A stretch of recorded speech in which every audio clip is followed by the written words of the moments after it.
Hi friends, hello, welcome to our channel. అందరు ఎలా ఉన్నారండి? బాగున్నారా? నేను చాలా చాలా బాగున్నాను. అందరు బాగుండాలని నా మనస్ఫూర్తిగా కోరుకుంటాను. ఈరోజు సండే స్పెషల్ నేనైతే మటన్ కర్రీ, జీరా రైస్, రసం ఇవన్నీ ప్రిపేర్ చేశానండి. తక్కువ టైంలో ఎక్కువ వంటలు ఎలా ప్రిపేర్ చేసుకోవచ్చో ఈరోజు అయితే చూపిస్తాను. మీరు నా ఛానల్ను కొత్తగా చూస్తున్నట్లయితే సబ్స్క్రైబ్ చేసుకోండి. చిన్న లైక్ ఇచ్చి నా ఛానల్ను సపోర్ట్ చేయండి. ఇక్కడైతే స్టవ్ వెలిగించుకొని ఒక బౌల్ పెట్టుకొని అందులో అయితే కొంచెం మసాలా దినుసులు, కొద్దిగా జీలకర్ర, కొంచెం పచ్చిమిర్చి చీలికలు, కొద్దిగా ఉల్లిపాయ ముక్కలు, కొంచెం పుదీనా వేసుకొని ఇవైతే పచ్చివాసన పోయేంత వరకు వేయించుకోవాలి. ఈలోపు అయితే ఇక్కడ మటన్ అయితే శుభ్రంగా కడిగి పెట్టుకోవాలండి. కడిగిన తర్వాత అందులోకి 1/2 టేబుల్ స్పూన్ పసుపు వేసుకోవాలి. 1 టేబుల్ స్పూన్ ధనియాల పొడి వేసుకోవాలి. 1 టేబుల్ స్పూన్ అల్లం వెల్లుల్లి పేస్ట్ వేసుకొని అందులోకి తగినంత కారం, తగినంత సాల్ట్ వేసుకోవాలి. ఇక్కడైతే నేను 2.5 టేబుల్ స్పూన్ కారం అయితే వేస్తున్నాను. కారం చప్పగా ఉంటుంది కాబట్టి నేను కొంచెం ఎక్కువనే వేస్తాను. ఇందులోకి తగినంత ఆయిల్ వేసుకొని మంచిగా కలుపుకోవాలి దీన్నైతే. ఈలోపు అయితే ఉల్లిపాయ ముక్కలు మగ్గిపోయాయి అయితే ఒకసారి అయితే చూద్దాము. ఇక్కడైతే మగ్గినాయండి. మగ్గిన తర్వాత ఇందులోకి అల్లం వెల్లుల్లి పేస్టు, పసుపు వేసిన తర్వాత ఇది మంచిగా కలుపుకోవాలి. కలిపిన తర్వాత ముందుగా కలిపెట్టుకున్న మటన్ వేసుకొని అది పచ్చివాసన పోయేంత వరకు వేయించుకోవాలి. అందులోని వాటర్ అంతా ఇంకిపోయేంత వరకు అయితే ఈ మటన్ అయితే మగ్గించుకోవాలండి. ఎందుకంటే ఆ వాటర్ ఉంటే నీసు వాసన వస్తుందండి. అందుకోసమని మంచిగా మగ్గించుకోవాలి.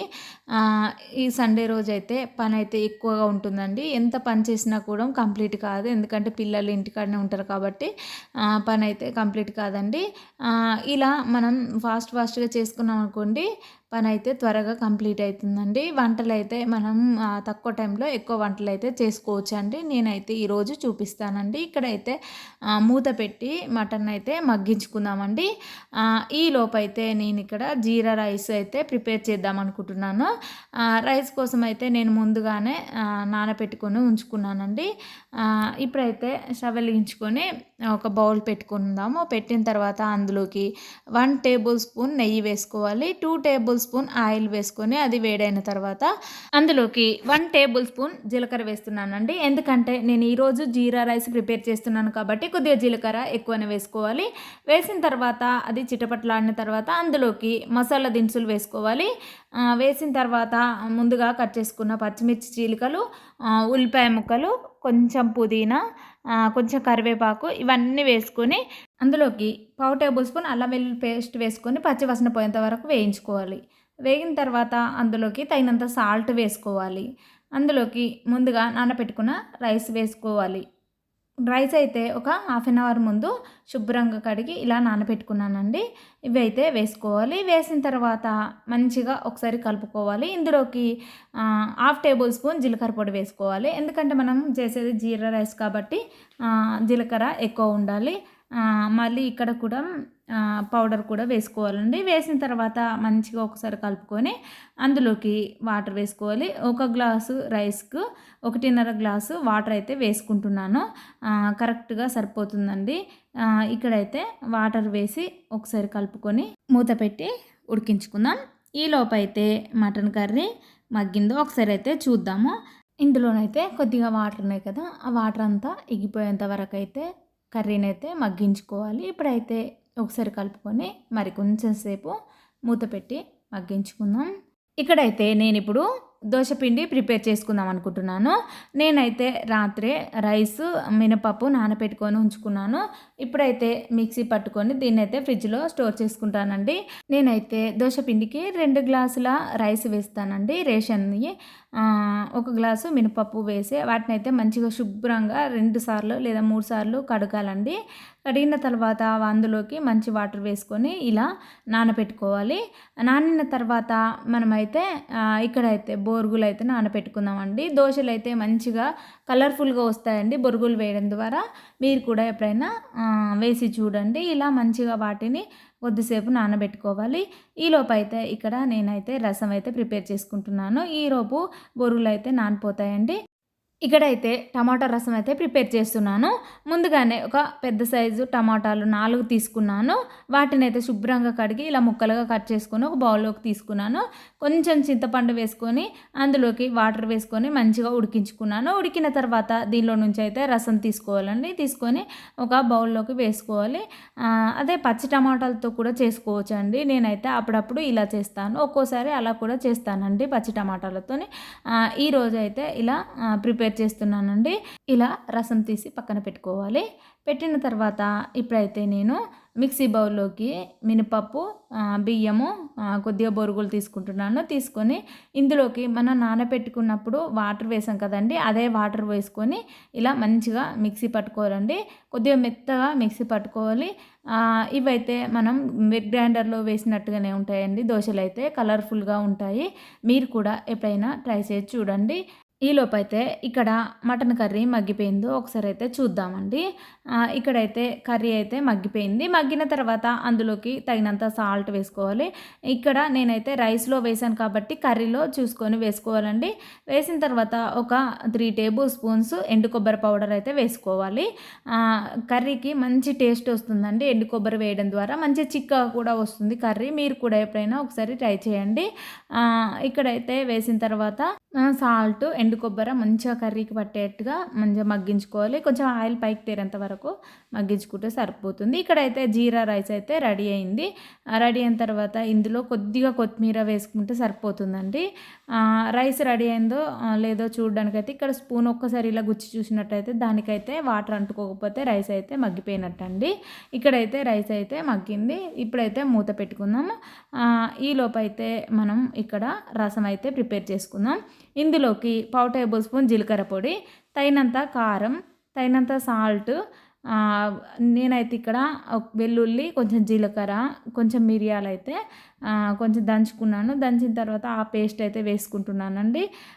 ఇందులోకి అయితే 1/4 టేబుల్ స్పూన్ మెంతి పొడి వేసుకుంటున్నాను.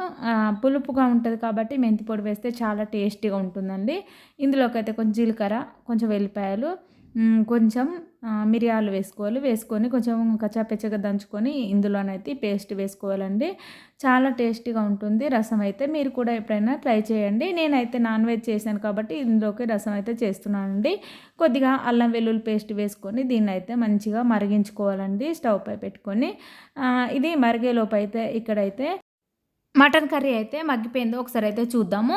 ఇక్కడైతే కర్రీ అయితే మగ్గిపోయిందండి. ఆయిల్ కూడా పైకి తేరింది. ఇందులోకి తగినంత వాటర్ వేసుకుంటే సరిపోతుందండి. మటన్ కర్రీ ఇట్లా మంచిగా మగ్గించుకున్నాం అనుకోండి, నీసు వాసన అయితే పోతుందండి. మీరు కూడా ఎప్పుడైనా ట్రై చేయండి. కర్రీ కూడా కలర్ఫుల్గా ఉంటుందండి. చూడండి ఇలా ఒకసారి కలుపుకొని అందులోకి తగినంత వాటర్ వేసుకొని మూత పెట్టుకొని ఉడికించుకుందాము. ఈలోపైతే ఇక్కడ నేనైతే దోశ పిండిని అయితే మిక్సీ పట్టుకుంటున్నానండి. ఇక్కడ పిండి కూడా రెడీ అయిందండి పట్టడము. దీన్నైతే ఒక బౌల్లోకి తీసుకుంటే సరిపోతుందండి. ఇక్కడ చూడండి దోసపిండి అయితే రెడీ అయిపోయింది. దీన్నైతే నేనైతే ఎప్పుడైతే బయట పెట్టానండి ఫ్రిడ్జ్లోనే పెట్టుకొని ఉంచుకుంటున్నాను. నేను ఎప్పుడైనా దోశ చేయాలనుకున్నప్పుడు ఒక గంట ముందు మాత్రం తీసి బయట పెడతానండి. పులిసిన పిండి అంటే నాకు ఇష్టం ఉండదండి. దోశలు కొంచెం పుల్లగా వస్తే నాకు ఇంట్రెస్ట్ అనిపించదు. అందుకోసమనే నేనైతే ఇలా తీసిన వెంట ఒక గంట సేపటి తర్వాత నేనైతే దోశలు అయితే వేస్తానండి. ఆ గంట తర్వాత వేసినా కూడా మంచిగా టేస్టీగా ఉంటాయండి దోశలు. మీరు కూడా ఎప్పుడైనా ఇలా ట్రై చేసి చూడండి. నేనైతే ఏదైనా దోశ పిండి పట్టినప్పుడైనా కానీ రోల్లో ఇట్లా జీలకర్ర, వెల్లుల్లి దంచినప్పుడైనా కానీ ఆ వస్తువులు అయితే వెంటనే ఇలా శుభ్రం చేసి పెట్టుకుంటానండి. ఎందుకంటే పని కూడా త్వరగా అయిపోతాయండి. ఇక్కడైతే మటన్ కర్రీ అయితే మగ్గిపోయిందండి. మగ్గిన తర్వాత ఇందులో కొంచెం కొత్తిమీర వేసుకుంటే సరిపోతుందండి. చూడండి ఇలా మెత్తగా మగ్గిపోయింది కదా. మనం ఇలా చేసుకున్నాం అనుకోండి కర్రీ కలర్ఫుల్గా వస్తుందండి. టేస్టీగా కూడా ఉంటుంది. మీరు కూడా ఎప్పుడైనా ట్రై చేసి చూడండి. సండే అంటేనే ఎక్కువ పనులు ఉంటాయి కదా. ఇలా ఫాస్ట్గా ఒకదాని తర్వాత ఒకటి చేసుకున్నాం అనుకోండి నిదానంగా పనులన్నీ కంప్లీట్ అయిపోతాయండి. ఇప్పుడైతే కర్రీ మగ్గిన తర్వాత ఇప్పుడు రసం కోసం అయితే నేనైతే పోపు సిద్ధం చేసుకుంటున్నానండి. ఇక్కడైతే రసం అయితే ముందే మరిగించుకున్నానండి. ఇప్పుడు స్టవ్ వెలిగించుకొని ఒక బౌల్ పెట్టుకొని అందులోకి 2 టేబుల్ స్పూన్ ఆయిల్ వేసుకోవాలి. కొద్దిగా ఆయిల్ వేడైన తర్వాత అందులోకి కొంచెం జీలకర్ర, కొంచెం ఆవాలు వేసుకోవాలి. అందులోకి కొంచెం ఎండుమిర్చి, కొంచెం పచ్చిమిర్చి, కొంచెం ఉల్లిపాయ ముక్కలు, కొద్దిగా కొత్తిమీర, కొంచెం పుదీనా, కొంచెం కరివేపాకు ఇవన్నీ వేసుకోవాలి. వేసిన తర్వాత వాటినైతే కొద్దిగా పచ్చివాసన పోయేంత వరకు వేయించుకోవాలి. ఇక్కడైతే పోపు అయితే వేగిపోయిందండి. వేగిన తర్వాత అందులోకి అయితే 1/2 టేబుల్ స్పూన్ పసుపు, 1/2 టేబుల్ స్పూన్ అల్లం వెల్లుల్లి పేస్ట్ వేసుకోవాలి. వేసిన తర్వాత దాన్ని కూడా ఒకసారి మంచిగా కలుపుకున్న తర్వాత ఈ రసాన్ని అందులో వేసుకొని కొద్దిగా కొత్తిమీర వేసుకుంటే ఆ రసం అయితే రెడీ అయిందండి. ఒక 2 నిమిషాల పాటు ఈ పోపు మరిగేంతసేపు మరిగించుకుంటే సరిపోతుందండి. ఇక్కడైతే రసం అయితే రెడీ అయిపోయింది.